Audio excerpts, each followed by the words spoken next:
देखो ये concentric circle होते हैं जिनका कि सेंटर सेम होता है। जब एक ही सेंटर से हम सर्किल को ड्रॉ करते हैं तो वो कोसेंट्रिक सर्कल्स होते हैं। अब हमारे में आगे लिखा हुआ है कि एक कोसेंट्रिक सर्कल का रेडियस 3 सेंटीमीटर है, दूसरे कोसेंट्रिक सर्कल का रेडियस 5 सेंटीमीटर है। तो मान लो ये यहाँ पे सेंटर है, तो यहाँ से यहाँ तक इसका रेडियस 3 हो गया। अगर बड़े वाले का देखेंगे तो उसका रेडियस 5 हो गया। अब हमें क्वेश्चन में जो दिया हुआ है कि हमको बड़े वाले सर्कल के कॉर्ड की लेंथ बतानी है, यानी ये बड़े वाले सर्कल का कॉर्ड हो गया ए और बी, जो कि छोटे वाले सर्कल को एक पॉइंट पे टच कर रहा है। तो मान लो दोनों का रेडियस ये हो गया सेंटर, तो छोटे वाले सर्कल का जो रेडियस हुआ वो ये हो जाएगा मान लो, और छोटे वाले सर्कल का रेडियस कितना दिया हुआ है 3 सेंटीमीटर, तो यहाँ से यहाँ तक ये 3 हो गया। ठीक है, और हम इस पॉइंट को अगर बड़े वाले सर्कल के लिए निकालना चाहें तो बड़े सर्कल के लिए यहाँ से यहाँ तक हो गया। ठीक है, या बड़े वाले सर्कल को इसी तरह से अगर हम दोबारा ड्रॉ करें तो ये कैसे ड्रॉ करेगा, देखो यहाँ पे कि अगर हमने छोटे वाले सर्कल बड़े को ऐसे टच किया एक पॉइंट पे, तो ये बड़े वाले सर्कल का कॉर्ड हो गया।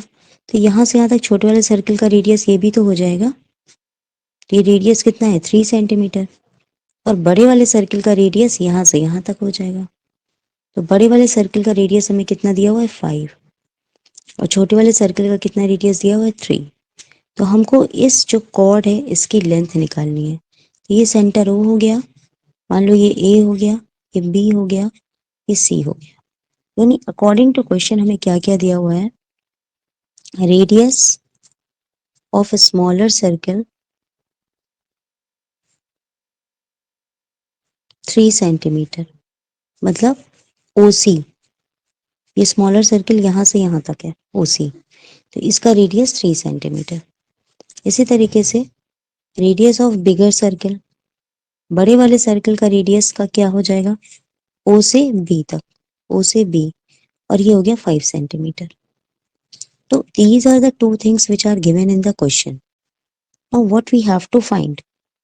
We have to find this length of the chord. That means we have to find AB.